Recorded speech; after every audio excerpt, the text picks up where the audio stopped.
Isn't God amazing? He looks at you and me and says, I've got plans for your life. Plans to prosper you and not to harm you. Plans to give you hope and a future. Wow! How awesome is that? For those of you who don't know, my name is Andy Twilley, and in June I was appointed as an additional regional minister for SEBA.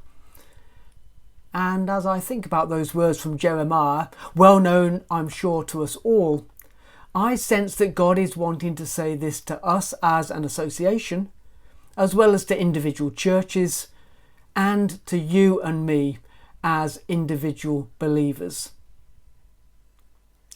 For the people of Judah, they were in despair, in exile in Babylon, far from home in a strange land, their city and temple destroyed, the future looking very bleak. No wonder they cry out, "By the rivers of Babylon we sat down and wept." So Jeremiah enters the scene and does two things. He encourages them and he challenges them. And he knew the people had to understand these two elements were integrally related. He wanted to encourage them with the fact that they had a future, that they would return to their land. They would not only survive, but thrive. The narrative would be changed as his purposes unfolded and a new day dawned. Yet the challenge was integrally related to the promise.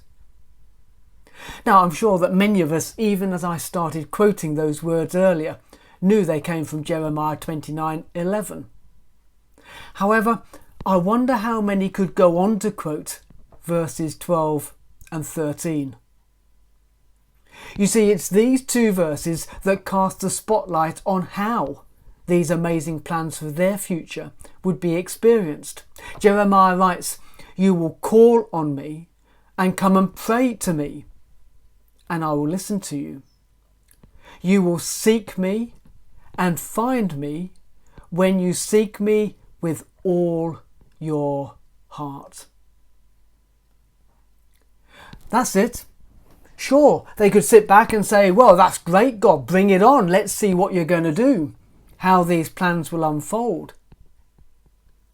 But no, they were going to have to do something.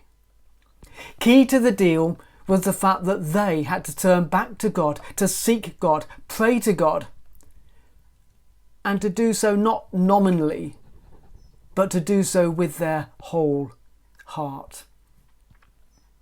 Let's not forget, their exile was a consequence of them ignoring this primary aspect of being part of his covenant community. This was the only way back.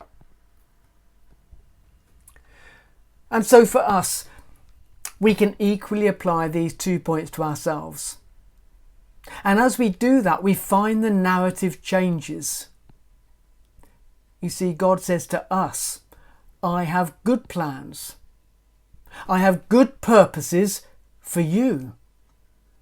But as with the people of Judah, it's no good just sitting back, watching and waiting for them to happen. No, there is a part for us to play, to call out to him, to pray to him, to seek him, and to do so with our whole heart.